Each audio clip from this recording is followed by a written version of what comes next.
मध्य प्रदेश की राजधानी भोपाल के बजरिया इलाके में एक सनसनीखेज मामला सामने आया है, जहां पर कि एक शख्स जिसका नाम सचिन राजपूत है, उसने अपनी लिव इन पार्टनर की ही हत्या कर दी। फिलहाल ये बजरिया का वही मकान है। ये नीचे देखिए, यहाँ पर मकान मालिक रहते हैं और ऊपर 8-9 महीने पहले किराए पर आया था सचिन राजपूत, और वो यहाँ पर अपनी live in partner Ritika Sen के साथ रहता था। फिलहाल मैं आपको जिस फर्स्ट फ्लोर में, जिस मकान में वो रहता था, जिस फ्लैट में वो रहता था, वहां की तस्वीर दिखाता हूँ। ये वो फ्लैट है जहां पर कि अब ये जो आप ताला देख रहे हैं, ये पुलिस ने इस फ्लैट को सील कर दिया है, क्योंकि यहीं पर सचिन राजपूत ने रितिका की 27 जून को हत्या कर दी थी। गला दबाकर उसकी हत्या की गई और इसके बाद सचिन राजपूत यहां से चला गया। 2 से 3 दिन उसने किसी को कुछ नहीं बताया। रितिका की लाश यहीं पर कंबल और चादर से उसने बांध के रखी हुई थी, लेकिन इसके बाद उसने अपने दोस्त को पूरा घटनाक्रम बताया, जिसके बाद उसके दोस्त ने पुलिस को सूचना दी और पुलिस कल देर रात यहां पर पहुंची और इस फ्लैट से रितिका सेन के डेड बॉडी को बरामद किया है।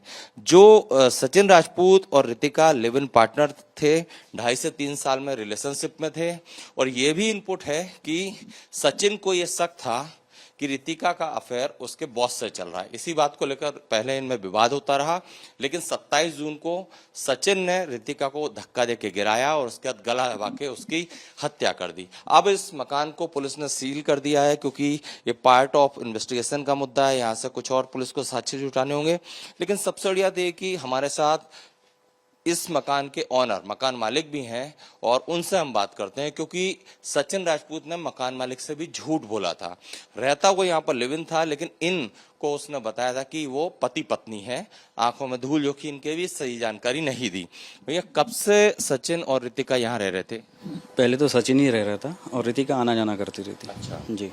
फिर आपको क्या बताया, रिलेशनशिप क्या बताई? मैं एक दिन पूछा हम लोगों को तो उन्होंने बोला कि हमारी शादी हो गई, लेकिन फैमिली इशू के कारण हम लोग साथ में नहीं रह रहे। अच्छा, आना जाना रहता है ऐसा। ओके। और कितने समय पहले वो यहाँ किराए पर रहने आया? ये अप्रोक्स हो रहा है 8 महीने हो रहे हैं, 8-9 महीने। जब ये घटना हुई 27 जून को, 3 से 4 दिन यहाँ बॉडी रही, आप लोग को कोई संदेह हुआ? ताला लगा था, गायब था वो? सर इतनी पैक करके रखी थी, कहीं कुछ नहीं, और उसका लाने का कोई टाइम टेबल भी नहीं रहता था। इस वजह से हम लोगों ने भी उस पर नोटिस नहीं करा, अच्छा। क्योंकि उसका टाइम फिक्स ही नहीं रहता था, कभी आता था कभी आता ही नहीं था। इस वजह से स्मेल वगैरह नहीं आई आप लोग? बिल्कुल नहीं आई सर। जिस दिन पुलिस इन्वेस्टिगेशन हुई, बॉडी को ओपन करा गया, जब जाके स्मेल बॉडी।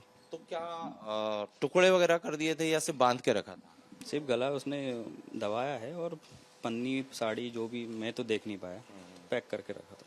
अच्छा, आपको उसके कैरेक्टर पर कोई शक होता था, उसकी गतिविधियों पर? कैरेक्टर पे लगता तो सर मैं उसको दूसरे दिन ही खाली करा लेता, लेकिन वो बिल्कुल नॉर्मल हस्बैंड वाइफ जैसे ही रहे। इस वजह से हम लोगों ने भी उस पर ज़्यादा वॉच नहीं कर पाए। अच्छा, तो अब क्या आपका पुलिस से क्या बात हुई? इस मकान को क्या सील कर दिया है? पुलिस से यही बात हुई कि उसने तो पूरा आरोप अपने नाम पे ले लिया, उसने जो करा है सब, तो वो सब उस पे ही अंडर में जा रहा है। बस अपना ये है कि हम मकान मालिक है तो इंक्लूड है इस चीज़ों में। ठीक है, तो देखिए, मकान मालिक है, इनका साफ तौर पर कहना है कि जो रितिका और सचिन दोनों ने बताया था कि वो शादीशुदा हैं और यही बोलकर वो इस मकान में रह रहे थे। लेकिन सबसे चौंकाने वाली बात है कि इस मकान को सील जरूर कर दिया है, लेकिन सचिन ने रितिका की बॉडी को इस तरह पैक किया था कि नीचे मकान मालिक रहते हैं और उन्हें 3 दिन तक स्मेल भी नहीं आई।